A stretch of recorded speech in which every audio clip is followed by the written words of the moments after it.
कलेक्टरलाही phone केला होता मी, तुमच्या कलेक्टरला फोन केला आणि आपल्याला मी परवा आपल्याकडे आंदोलन करण्याची आता माझी इच्छा. माझ्याकडे सगळे प्रतिष्ठित शेतकरी आले. आमच्याकडे केळी उत्पादक खूप मोठ्या प्रमाणात आहे सर.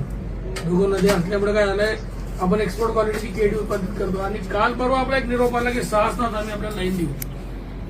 आता अशामध्ये जर 6 तास लाईन दिली तर केळी उत्पादकता इथेच त्याचं काम पटवून जाईल. कारण टेम्परेचर इतकं आहे की आजच्या या घडीला जे 8 तास ते पण कमी पडत आहे आम्हाला.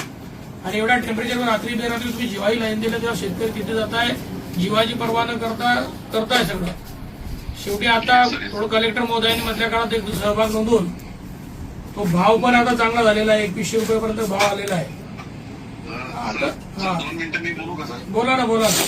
सर कसं आहे, ही एक टेम्पररी फेज आहे सर, 5-10 दिवसाची फक्त. याच्यामध्ये काय झालं की यंत्रणेवर ताण येतोय आणि रात्री येला येतोय, इमर्जन्सी लोड आहे, त्यामुळे लाईट बंद होते आपल्या शेतकऱ्यांची. तर त्यांना लाईट मिळावी पूर्ण वेळ, म्हणून आपण हा फक्त वेळ थोडासा पुढे टाकला आहे टेम्पररी 8-10 दिवसापुरता. पाऊस आला की थोडासा लोड नियोजन होऊन जाईल. यंत्रणेवर ताण असल्यामुळे थोडंसं नियोजन करावं लागतं. आपण काय बंद करत नाही किंवा कायमस्वरूपी नाही, किंवा हा 6 तासाचा वेळेचा विषय नाही.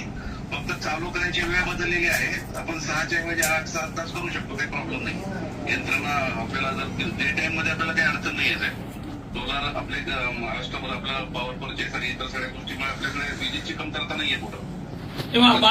5-6 दिवसासाठी मदत करायची सर. नाही सर, ऐका सर, ती हेच होती तुम्हाला विनागर आम्हालाही समजतं. कधी कधी तुमचे निर्णय घेतात तर कधीतरी टेक्निकल काही इश्यू असतील हे आम्हालाही समजतं, इतक्यात आम्ही समजून घेऊ शकतो. पण आता हे 5-7 दिवसच खूप महत्वाचे आमच्यासाठी पण आहे. टेम्परेचर आणि हाताशी आलेली केळी तुम्ही जर एक व्हिजिट केली ना, तो जो केळीचा घड आहे तो तुटून पडायला लागला आता असा, त्याला पाणी नाही मिळालं. ही जर नुकसान आता 4-5 दिवसात झालं, तुम्ही लागलं टायमिंग बदलून द्या. आम्हाला टायमिंग बदलून दिलं, 8 तास पूर्ण दिले तरी आम्ही करून देऊ. वीज देणार ना साहेब आपण. मला सांगा, समजा 8 तासाची वेळ आहे, त्याच्यात 2-3 वेळा यायला आला इमर्जन्सी आउटेज, तर त्यांना वेळ लाईट भेटेल का? नाही भेटणार. म्हणून आपण रात्रीच्या ऐवजी त्यांना पहाटापासून सकाळी 10-11 वेळेपर्यंत करतोय. किमान त्यांना थोडा वेळ तरी पूर्ण भेटेल. हा उद्देश त्याच्यासाठी मागचा आहे. म्हणजे आपण ही प्रोएक्टिव्ह स्टेप घेतोय, म्हणजे शेतकऱ्यांच्या हिताचीच आपण स्टेप घेतली सर. काय होईल, आम्ही काहीच नसतं केलं तर रात्री यायला राहिलं की सिस्टम मुळे बंदच करावं लागतं, त्याला पर्याय राहणार नाही. सर तुमचं म्हणणं अतिशय बरोबर, तो आपलं म्हणणं अतिशय बरोबर. फक्त 8 तास करून द्या, आपली वेळ आपली ठरवा, आपण आपल्याप्रमाणे करा. हो करू ना आपण. चालू करायची वेळ आपण जिथपर्यंत जाणते सिस्टम 6-8 तास चालू करणार. 6 तास असा आपला काही तास नाहीये. ते आता तुमच्या इथल्या लोकांनी तुमच्या त्या मेसेजचा एक अर्थ लावला की 6 तास द्यायची, आणि सगळीकडे मग आता लोकांमध्ये असंतोष निर्माण झाला, खडबड निर्माण झाली. परवा जाता आम्हाला तुमच्याकडे आंदोलन करावं लागतं की ते शेतकरी जर मरतील. इकडे हाताशी तोंडाशी आलेला घास आहे. आता मार्केट चांगलं आहे, काहीच विषय नाही सर. तो चुकीचा त्यांनी तो अर्थ काढला. फक्त चालू करायची वेळ आपण बदललेली आहे, आणि ते चालू केल्यानंतर तो काही अडचणच नाही. दिवसामध्ये आपल्याला काही तसं हे नाहीये, कन्स्टेंट नाहीये कुठला दिवसाच्या. सर हा मेसेज कन्व्हे करा. आम्ही खाली आमच्या लोक म्हणजे आता प्रतिष्ठित सगळे शेतकरी ऐकताय हा विषय.